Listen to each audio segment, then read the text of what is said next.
The number of homes being built across the country is resulting in a big difference between the states in how they're keeping up with the population growth. There's also a considerable difference in rents. One of the busiest markets is Sydney, where they've dropped over the past 12 months. And to tell us more is Nerida Conisbee, Chief Economist at REA Group. Good morning. Let's start with Sydney because it's one of the biggest hotspots there. But the rental system, well, the rent's not really that great in some areas. Yeah, so we are seeing millions more buyers on realestate.com.au, but renters are a bit of a problem. So we're seeing very low rental demand in many locations, a very low views per listing, but it is very, very different depending on where you look. So if you're looking in the east, it's still expensive. You're still paying on average around $1,000 plus per week. Go out to southwest Sydney and you can pick up a unit at, $400 or $500 and prices are actually dropping.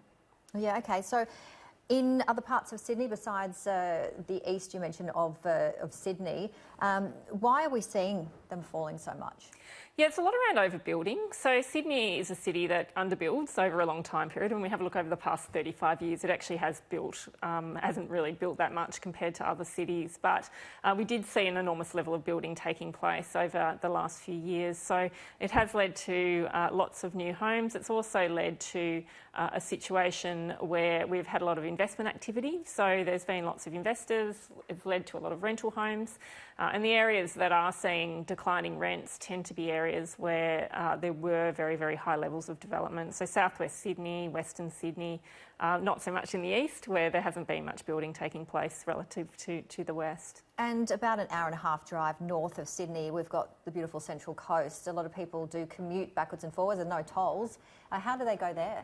Yeah, there's a bit of a rental shortage on the Central Coast. So we are actually seeing a little bit of growth in terms of rents. But what's been interesting is we're seeing very, very high levels of demand. So not as much as northern New South Wales. So that Richmond Tweed area, particularly sort of extending up from Byron Bay up to southern Gold Coast, is seeing very, very high levels of rental demand. But Central Coast does seem to be an area that is attracting a lot of renters. It's likely young people looking to move up there. So even though the commute is quite horrendous, it is quite possible that people are quite prepared to do the commute just to get cheaper and better housing. Mm-hmm.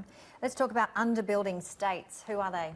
Yeah, the underbuilding states are primarily New South Wales and also Tasmania. So what we did, we had a look at the amount of homes built per annum per 1,000 people. And it's quite a standard measure that's used at a global level. So we applied it to Australia. We looked across states. We could see quite clearly over 35 years, WA has been the state that has built the most per 1,000 people. So WA is quite interesting because it is a city that does have very, very large home building companies, and as a result, they do build a lot, which is great for affordability. On the other hand, we do have Sydney, which we talk about a lot, and the affordability issues there, but also Tasmania. So Tasmania does have a homeless crisis at the moment, does have very, very strong rental growth. On one hand, prices have risen a lot, but then on the other hand, we do have some problems for low-income people. You have been talking a lot about Sydney, but we're going to get back to Sydney. One of the suburbs called Baulkham Hills. You've done some extensive research because it's been one of the most clicked. Yeah, so Baulkham Hills is an interesting one. So quite often there'll be certain suburbs that pop up a lot. So Shenton Park in Perth does come up a lot. We saw a few Hobart suburbs come up over the last few years.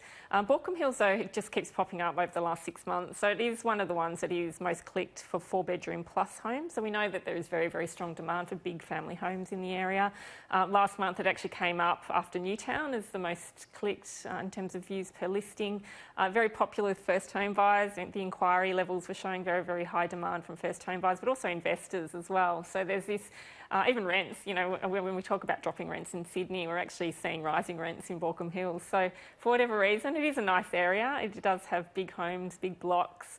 It's not that cheap, but it is probably more affordable than many other parts of Sydney. And there was a place in Canberra that you had an eye on as well, your own? Yeah. So this is an interesting one. It's a property that's going up for sale in Canberra. It's actually our most clicked going to auction this weekend. So Canberra's not a big auction market, but there is a home that it is a very, very lovely home. It's I guess it's that Palm Springs style, which is very, very popular at the moment. Maybe that's being a bit loose with definition, but a really, really nice home that's been extensively renovated. renovated, and it'll be interesting to see how much it goes for this weekend. And we can find out more on your website as well for the Canberra home. Yes, absolutely. All right, and finally the auction rates, how are they going?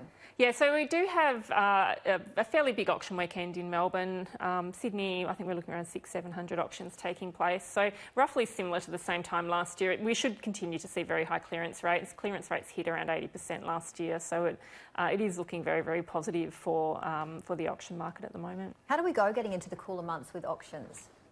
Yeah, the numbers reduce, and it will be interesting to see what happens with auction activity. We are seeing numbers roughly similar to last year coming through. So, but when you consider last February, we were in a very, very sharp downturn across Australia, and particularly in Melbourne and Sydney. So it will be interesting to see whether they pick up. We're hoping listings pick up. We are starting to see listings increase in a few areas, but overall stock levels are down, and it really is the fact that we don't have much stock and we have lots and lots of buyers that is leading to this situation of strong price growth. All right, Nerida Conisbee, Chief Economist of REA Group, always a pleasure to see you. See you next week. Yeah, thanks for having me.